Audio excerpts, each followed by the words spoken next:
Good morning and welcome back to the Lynn Lowdown. I'm Danny Vittori, and today we welcome on Jim Moser, the project director for Through a Rainbow Lens, a very impressive whole 2-year event about LGBTQ plus history in Lynn. Thank you so much for coming on today. Thank you for having me. Well, of course, we'll start with the most impressive thing about it is you and your team just got a very prestigious award, the AASLH Albert B. Corey Award. That is a lot of words, but it is very impressive that you got that. It's the American Association for State and Local History, and we were applying for just an award of excellence because we thought the project was pretty good, and they gave us this Albert B. Corey Award, which is above and beyond. It's they don't give it out every year, and they only give one out if they do. Wow. So it's really the top honor they give out, and we're jazzed. We're really excited about it. I know it's so amazing that you got it, and of course people want to know through a rainbow lens, what was this project? I mean, it was a very long endeavor. What was the purpose of it? Yeah, we did. We wanted to tell the story of Lynn's LGBTQ history, and it was about a 15-month project. The heart and soul of the project really was 32 interviews we conducted with members of Lynn's LGBTQ community. And people really opened up about their lives and their experiences, and we learned a lot. We also found 200 relevant news articles. We found 200 news articles. People contributed photos and flyers and things like that. We got 1,400 images from the community from 42 different people. And we rolled it all up into a website and then an exhibit at the Lynn Museum. And I have to thank Danica Thurston for suggesting that we do an exhibit. It wasn't in the project plan. And she said, we can do this. And we did it. And it turned out to be great because we got the whole community together for the exhibit. So we did the exhibit. Then we did a virtual 360-degree exhibit from that. So we captured it all in cyberspace or whatever. I don't know how it all works. And we have a YouTube channel, and so it was a great project, and it's been awarded. Which is, I mean, you put so much work into it. It was you, and then it was a 4-member team, correct, that worked on this whole thing? Yes. So Christian Racinos, the executive director of United Lynn Pride, was part of the team, and right from the start, and helped us formulate the project. Professor Drew Darian from Salem State did all the oral history interviews.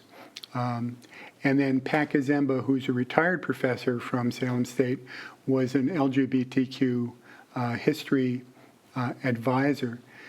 She actually started research on working class gay and lesbian bars back in the 1980s, wrote a paper on it, and that's how we found her. Oh, really? So you went online and saw it? Yeah, and so I connected with her on Facebook, and she was really hesitant because she thought I was a student trying to get her to write my term paper. You went, not quite. Yeah. Maybe not quite. Like, I'm flattered you think I'm a student, but no. No, I mean, the way the team worked, it was amazing. I remember I was at the launch last year, and it was amazing to see the public reception, how positive it was. I mean, you had a lot of people turn out for that and really see it. Yeah, and there was a time when the community was all together, when the gay bars were open. People got together all the time, and then the gay bars closed. And so this was really the first time, I think, in 8 years when the community got back together, and it was great.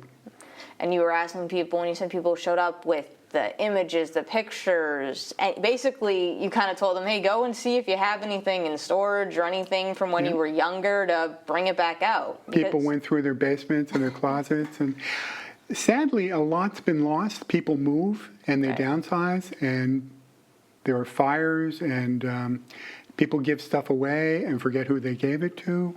So it was really I was happy for what we found. One of the holy grails of things I was looking for was, did anybody have video of a drag show from France? And we actually, the guy in New Hampshire sent me some video drag show at Fran's place. I remember I saw that. That was impressive that you were able to get that. Yeah. It was a lot of detective work. we were chasing people for 15 months. And I said, and the gay bars, that ended up being a huge piece of the history. One of the oldest gay bars was in Lynn, and I didn't realize how big that was in terms of the history for LGBTQ plus people. Yeah, the first gay bar that we know of in Massachusetts was at 776 Washington Street. It was called the Lighthouse. That's 2 words for some reason. And at that location, well, that one burned, and Fran's place was put at that same location. So 79 years at that same location. Wow. There was a gay bar in Lynn.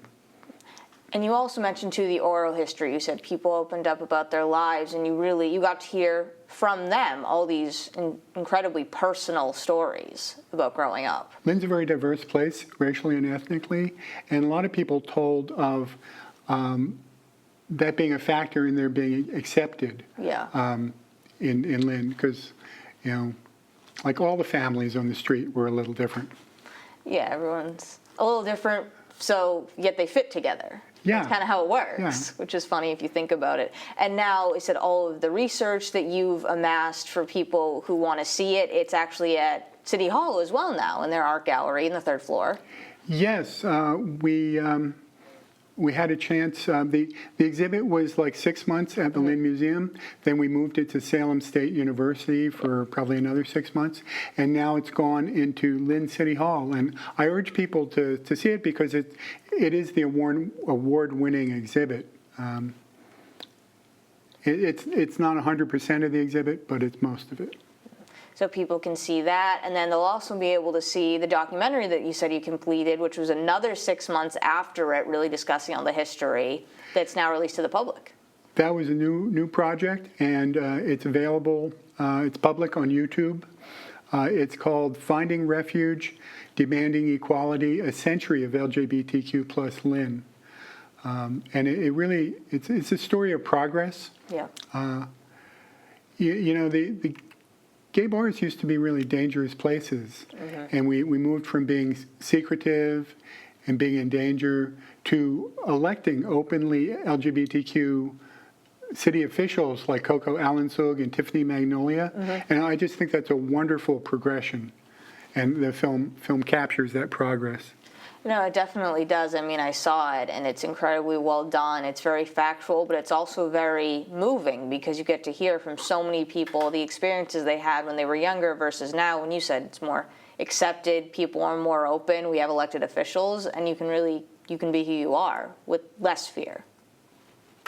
At least from what I gathered. That was what I got from the documentary. Absolutely. But we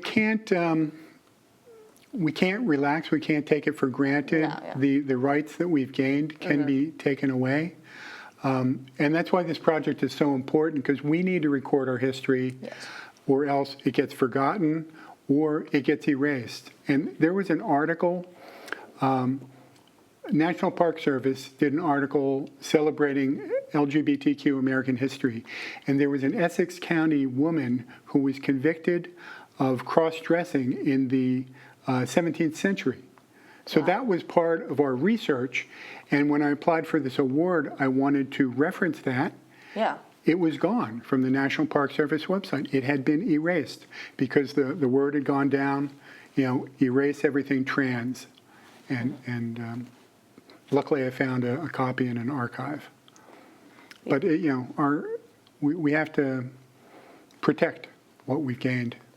Yeah, protect that history so it can't just be erased because it happened. It's history, and people need to know it and remember it. Yeah. And celebrate it. And there's so many reasons to be proud of Lynn's LGBTQ history. Yeah. I mean, we have the 2 women who got their very first same-sex marriage license in the whole United States. met while they were working at the GE in Lynn. And they were big union activists at Lynn, and they were very successful getting comparable wages for women at the GE. We've got famous people. Alex Newell is the first non-binary actor to win a Tony Award. We've got Jack Noseworthy, who's a Hollywood and Broadway actor. We've got Rashida Ellis, who is a world champion. There's no boxer better than her in her class. Nope. And we've got Jazul Escada, who's was on an HBO Max series featured.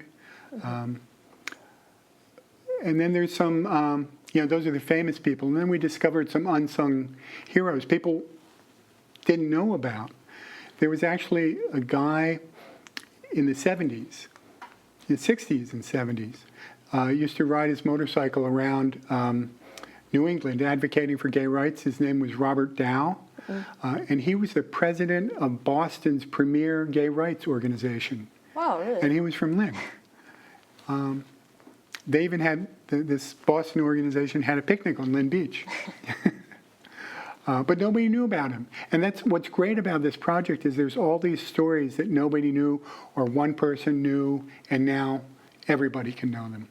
Everybody can know them, everyone can see them as they're amplified through this project. And I mean, I said I could probably sit here all day talking about it, but I know I have to wrap up in a moment. But I just have to thank you again so much for coming on to talk about this project, which congratulations on your award and the project group. It's very well deserved.